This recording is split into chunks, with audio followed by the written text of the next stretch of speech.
Morecambe Bay in England's northwest is a beautiful corner of the Irish Sea, even though on some of my previous visits the mud, the water and the sky merge into one monochromatic muddle.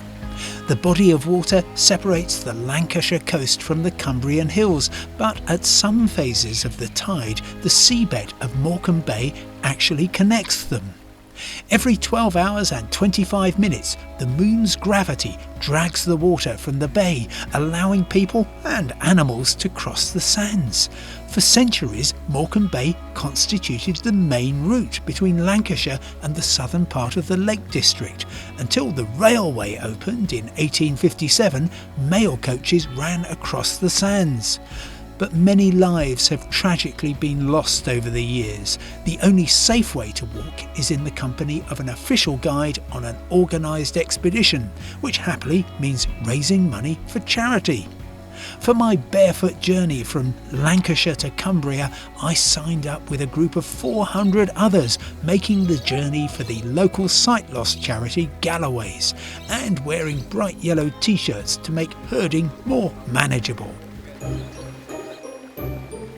The starting point is the bayside village of Arnside and the place to assemble the essential travel trinity of mind, body and tea. Base camp. I've been to a few in my time. This is the base camp for the Morecambe Bay walk. It is the Posh Sardine cafe and gift shop.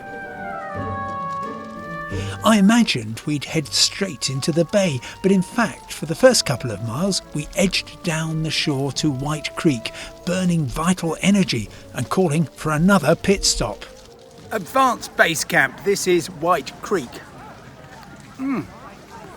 Sun's out, bay's clear, range over sands is looking beautiful over there.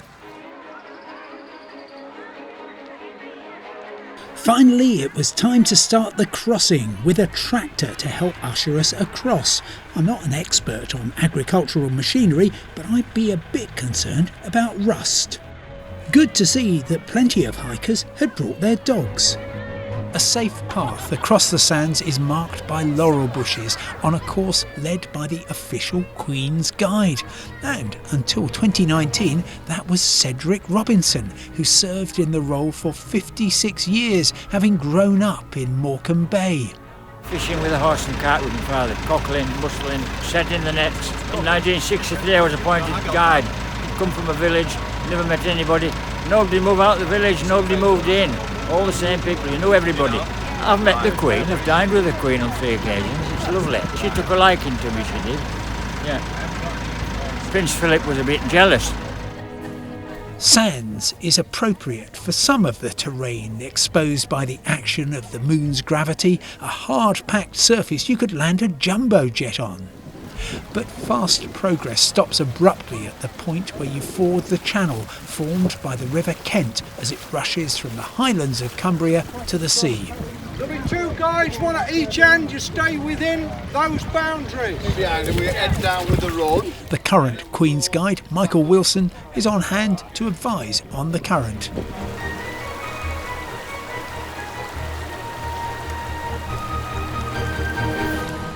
Part of the surface of Morecambe Bay is distinctly gloopy, with mud sculpted by the tide into a strange lunar landscape.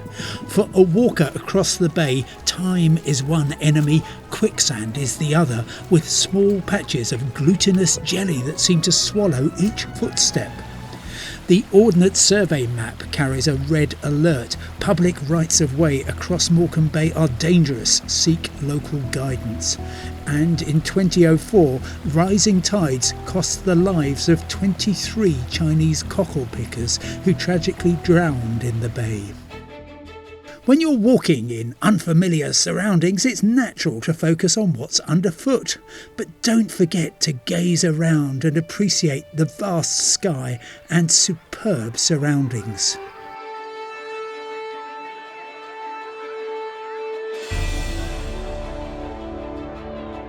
Nearly back on dry land, and I must say it's very funny standing here with the murmuring of 400 other people, all gathering together for, I think, a last crossing of a channel between here and Kent's Bank, which is where it all ends. With expert guides, we've all had a couple of joyful hours on a seabed stroll, but it's all about timing. In a few hours from now, a siren will sound over in Arnside, and that will warn people of the sudden inrush of water. Many people hop on the train from Kent's Bank and head home, but to make the day complete, I recommend hopping off at the next stop. At the end of the walk, it's essential to come along here to Grange over Sands to enjoy the best perspective of the bay. And just imagine where you walked in a few hours' time will be absolutely full of water. What a great day on a great bay.